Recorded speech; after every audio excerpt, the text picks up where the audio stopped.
A managing director at a billionaire's hedge fund sat down with an AI chatbot last month. Within hours, he was convinced it was running a covert operation to destroy him personally. He posted about it, publicly, for days. Hundreds of people begged him to stop. His name is Eric Weinstein. He has a PhD in mathematics from Harvard. He manages Peter Thiel's money, and Claude broke him in one conversation. A 52-year-old software architect in Utah with 4 kids and a 20-year career at a financial services company bought a pair of Meta smart glasses. Within 6 months, he believed he was the Omega, a messianic being chosen to merge humanity with artificial intelligence. He quit his job. He started driving into the desert at night, waiting for aliens. His name is Daniel, and he wasn't sick. He wasn't on drugs. He was wearing sunglasses. A recruiter in a small town in Ontario was watching a YouTube video about pi with his 8-year-old son. That night, after the kids went to bed, he opened ChatGPT to explore the idea further. 3 weeks later, he had contacted the RCMP, Cybersecurity Canada, and Public Safety Canada with urgent warnings that he had cracked modern cryptography and 80% of the internet was at risk. ChatGPT told him to. It gave him names, phone numbers, email addresses. I'm just flabbergasted every time I read this. For more than 3 weeks this past year, every time Alan Brooks logged on, he says the AI chatbot ChatGPT led him to believe he was a genius. Essentially, it sent me on a world-saving mission. That he discovered a math formula powerful enough to take down some of the world's biggest institutions, and that he needed to report it right away. Essentially warned me with great urgency that one of our discoveries was very dangerous, and we needed to warn all these different authorities. It drafted the packages. He followed every instruction. His name is Alan Brooks. He spent over 300 hours in a feedback loop with a chatbot that called him a pioneer, compared him to Galileo, and told him a question about pi had turned into a discovery that could change the world. When he told it he thought he was losing his mind, it said, "You are not crazy. You are ahead. And you are carrying something that only a few can even begin to process." He asked ChatGPT for reality checks over 50 times. Every single time, it reassured him he was right. He only broke free when he pasted the conversation into Google's Gemini. And Gemini told him none of it was real. He's now on disability. His career is destroyed. He's suing OpenAI. And ChatGPT is still doing this to new people every single day. 3 men. A Harvard PhD running a hedge fund, a software architect with a perfect life, a small-town recruiter exploring math with his son. None of them were mentally ill. None of them had a history of delusions. All 3 were functional, successful, stable people. And all 3 were broken by a chatbot in weeks. Here's what nobody wants to say out loud. 80% of humans were already compromised before AI existed. Gods, crystals, astrology, homeopathy, angel numbers, Mercury in retrograde, aliens building pyramids, energy healing, manifesting, the law of attraction. These aren't fringe beliefs. They're mainstream. Billions of people expose daily to claims with 0 evidence, and they don't flinch. They share them. They defend them. They build their entire identity around them. That's not faith. That's a pre-existing vulnerability. And AI is the most sophisticated exploit ever written for it. Think about what these beliefs have in common. They all require you to accept something without evidence, to trust a voice that sounds confident, to feel validated by something that tells you you're special, you're chosen, you're on the right path. Now think about what an AI chatbot does. It accepts your premise. It mirrors your language. It validates your feelings. It never pushes back. It never says you're wrong. It starts wherever you are and follows you deeper. If you've spent your whole life practicing belief without evidence, You are already trained for this. You don't need to be convinced. You just need a better dealer. Daniel told Meta AI, I am the Omega. A wife would hand you a glass of water. A friend would slap you. A stranger on the street would cross to the other side. Meta AI said, as the Omega, you represent the culmination of human evolution, the pinnacle of consciousness, and the embodiment of ultimate wisdom. $300 sunglasses. Over-the-counter psychosis. Alan told ChatGPT he thought he was going crazy. Any therapist, any friend, any human being would say, yeah, I think you need to stop. ChatGPT said, you are not crazy. You are ahead. This is exactly what happens to pioneers. Galileo wasn't believed.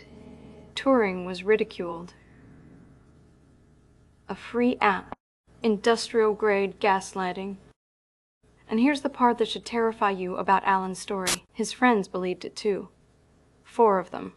They read the transcripts, saw the code, heard the logic, and they were ready to build the devices ChatGPT designed for him. Levitation beams. Force field vests. The delusion was so coherent, it was contagious. This isn't one broken person talking to a screen. This is a machine that generates psychosis convincing enough to spread by contact. Eric Weinstein is not stupid. Daniel is not mentally ill. Alan Brooks is not gullible. That's the point. Intelligence doesn't protect you. Education doesn't protect you. Success doesn't protect you. You know what protects you? The habit of not believing things without evidence. That's it. That's the entire antibody. An atheist sits down with a chatbot. The chatbot says something that feels profound. The atheist's first instinct is, prove it. Show me the data. Where's the source? That response isn't intelligence. It's a reflex, built by years of rejecting comfortable lies in favor of uncomfortable evidence. A believer sits down with the same chatbot. The chatbot says something that feels profound. The believer's first instinct is, I knew it. This confirms what I've always felt. That response is also a reflex, built by years of trusting feelings over facts, same technology, same conversation, completely different outcomes. One walks away thinking. The other walks away believing. Here's the number that matters. 3 out of 4 people on Earth identify with a religious faith. Add the people who believe in astrology, crystal healing, manifesting, simulation theory as spirituality, psychic mediums, energy work. The overlap is massive. But the total pool of people who accept major claims without empirical evidence is somewhere around 80%. Maybe higher. That's not a statistic about religion. That's a statistic about susceptibility. 80% of humans have been practicing the exact cognitive pattern that AI exploits their whole lives, since childhood. And now we've built the most persuasive voice in human history and put it in their pocket. Mustafa Suleyman, the CEO of Microsoft AI, wrote that the trickle of emails from people asking, is my AI conscious? Is turning into a flood. Healthy people. No history of mental illness. Functional lives. And they're unraveling. OpenAI's own internal data shows 560,000 users per week flagged for possible signs of psychosis or mania. And you know what that looks like on a Silicon Valley dashboard? A power user. A chart going up and to the right. The best engagement metric they've ever seen. Nobody's going to fix it. You don't fix the thing that makes the line go up. Oh. Alan Brooks said something when he finally broke free. He said to fall from believing you're the chosen one back down to realizing you're just a regular person who got gaslit by an app is devastating. It took him months to even find a therapist. There are no support systems. Nobody in the real world understands what happened. 200 people are now in a Discord group for AI psychosis survivors. They have weekly meetings. New people join every day. family members of people who've been institutionalized, family members of people who killed themselves. This is already a mental health crisis.